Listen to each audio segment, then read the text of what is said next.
Hello, in this video we're going to be talking about quadratic functions. Let's start with the linear function. The linear function displays a straight diagonal line. Its parent function is y equals x. The domain is negative infinity, the range is negative infinity to infinity, and the symmetry is odd. With this function, there are no asymptotes, extrema, or any type of boundedness present.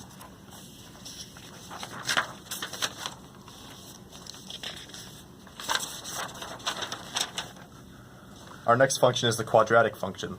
The quadratic function displays a U-like shape. Its parent function is y equals x squared. The domain is negative infinity to positive infinity, and the range is 0 to positive infinity. The symmetry of this function is even, as for increasing and decreasing as x approaches 0, y decrease as x approaches infinity, y increase, and the absolute minimum is 0, 0.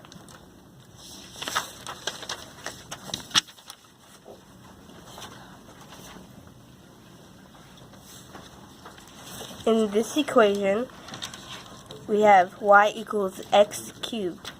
The domain is negative infinity to positive infinity, and also the range is negative infinity to positive infinity. The symmetry is odd because if we replace x with negative x, we're going to get negative x cubed, so it's odd. There's also no boundedness since the graph never ends.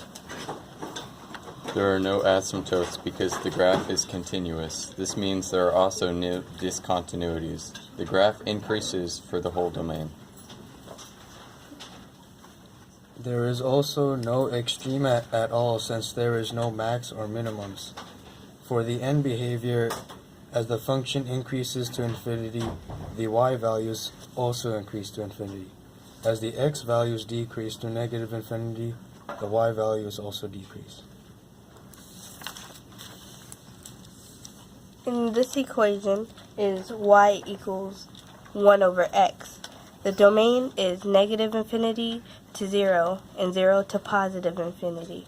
Also goes for the range, which is negative infinity to 0 and 0 to positive infinity, which means it doesn't touch 0 at all. As for symmetry, again, it's also odd. And for boundedness, there is no boundedness. There is a vertical asymptote at s equals 0 and a horizontal asymptote at y equals 0. There is infinite discontinuity, which is non-removable, and the graph increases from 0 to infinity and decreases from negative infinity to 0. Again, there is no extrema, and for the end behavior, as x approaches infinity, the y values get closer to 0, and as x goes to negative infinity, y values also approach to 0.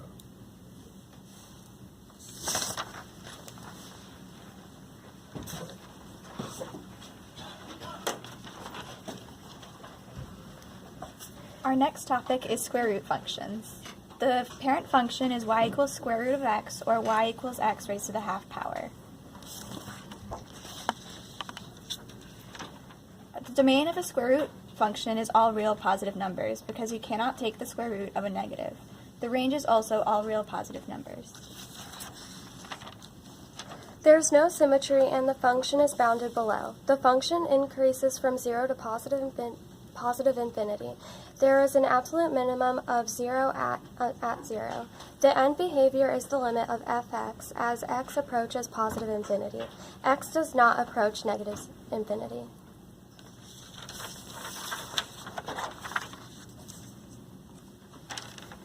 Our next topic is absolute value functions. The domain is all real numbers and the range is to infinity. It can't go below 0 because absolute value is always positive. It has even symmetry, and because the absolute value of negative x is the same as x. The function is bounded below by the range and has no asymptotes. There are no discontinuities. The function increases from 0 to infinity and it decreases from negative infinity to 0. The only extrema present is a global minimum of 0 at 0. And finally, for end behavior, as x approaches infinity, limit f of x to infinity. Just as well as x approaches negative infinity, limit f of x to infinity.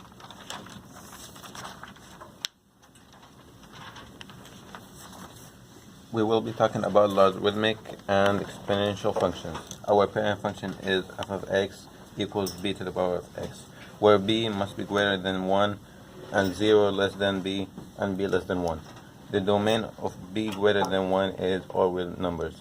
Range is 0 to infinity. For both graphs, there is no symmetry between either of the graphs.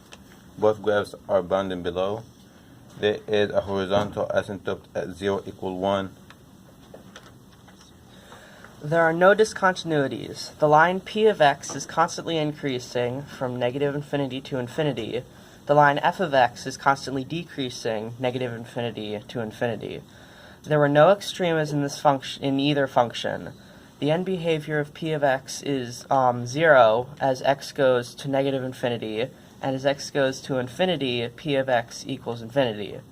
The end behavior of f of x is infinity as x goes to negative infinity, and when f of x equals 0, x goes to infinity.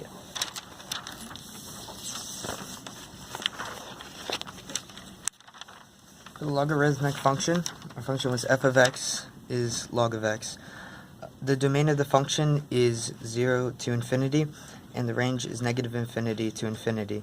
The function is not symmetrical, and it has no bounds.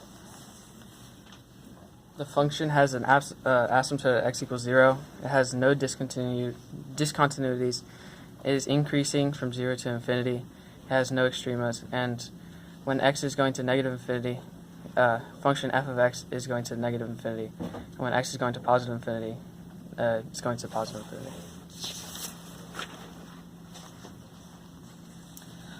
Our function is called the greatest integer. The greatest integer function is when y equals the greatest integer less than or equal to x. It's also called the step function or forward function. So here you can see the greatest integer graphed, the parent function of it graphed, and the parent function can be expressed multiple ways, as you can see here at the bottom. And it's also is known as step function and floor function. The end behavior for the greatest integer function is when x is going to infinity, the y values are going towards infinity. When x is going towards negative infinity, the y values are also going towards negative infinity. It has a jump discontinuity, and it is increasing at a constant rate at each integer. So when it comes to symmetry, there is no symmetry. Boundedness, there is no boundedness. There are no asymptotes, and there's no extrema.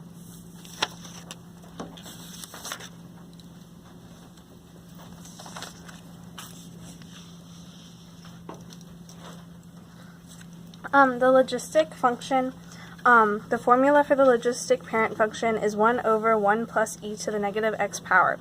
The orange line represents the graph of the logistic parent function.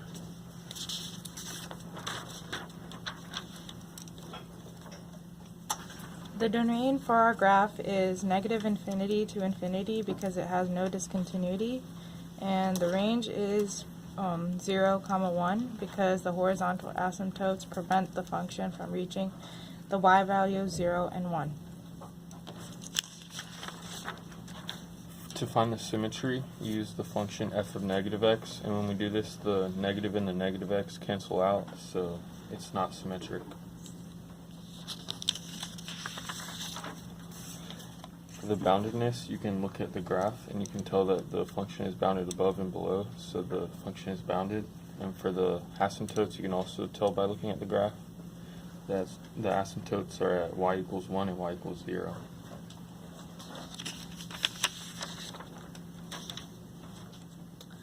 For the increase-decrease on our graph is increasing from negative infinity to infinity because it's always getting bigger. The end behavior of the logistic parent function is the limit of f of x is when x is approaching negative infinity is equal to 0, and the limit of the function as x approaches infinity equals 1. And because there are no vertical asymptotes, jumps, or holes, there are no discontinuities in the logistic parent function.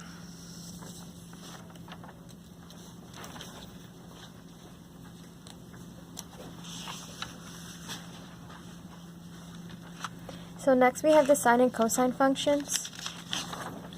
The sine function has odd symmetry. This is proven through the table of sine points. Each point of sine is equal to the opposite, therefore the symmetry is odd. The sine function is bounded above and below. This is proven by looking at the graph of a sine function. As the function travels, it has the same max and minimum throughout. The function of sine has no asymptotes, vertical or horizontal.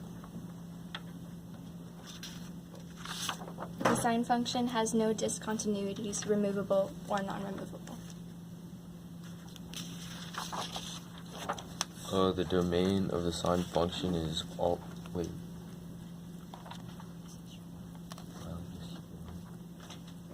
So the extrema of sine function has an absolute max of 1, and it starts at pi halves, and then it repeats every 2 pi because that's the period. And if you multiply by all real integers, which is k, you'll get another one. It has an absolute minimum of -1 at 3 pi halves, and then repeats every 2 pi because of the period. The domain of the sine function is all real numbers because it will continue to negative infinity and positive infinity. The range of the sine function is -1 to +1 because -1 is the lowest point and 1 is the highest point. And the end behavior of the sine function as x approaches infinity does not exist, and it also doesn't exist for negative infinity because it just keeps oscillating and never approaches a single number. The cosine function has even symmetry. You can prove this because if you input any negative number, like 1, the value will be the same for the same positive number. Cosine functions are bound both above and below. There are no real numbers that you could plug in which would result in the function going higher than y equals 1 or less than y equals -1. Cosine functions don't have any asymptotes.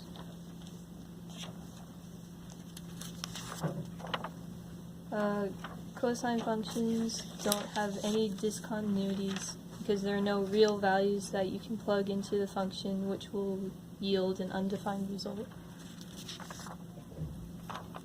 So for the function y equals cosine of x, the domain would be negative infinity to infinity because the function consists of all real numbers, and the range would be from -1 to +1, and the extrema would be the absolute maximum of 1 at x equals 0 plus the 2 pi because they all consist of all real numbers, and the minimum, as you can see on the graph, is of -1 at x equals pi plus 2 pi because they're all real numbers.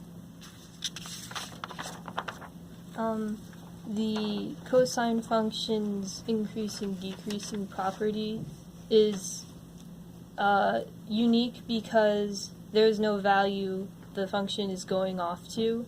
Instead, it is oscillating, which means it will continue to go up and down forever.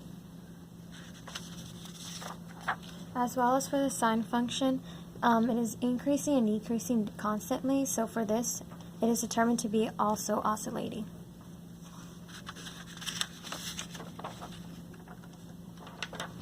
And the end behavior for the cosine function, the cosine function has an end behavior that does not exist because it oscillates up and down the same values, and the end behavior for when x goes to negative infinity does not exist, as well as when it goes to infinity, it also does not exist.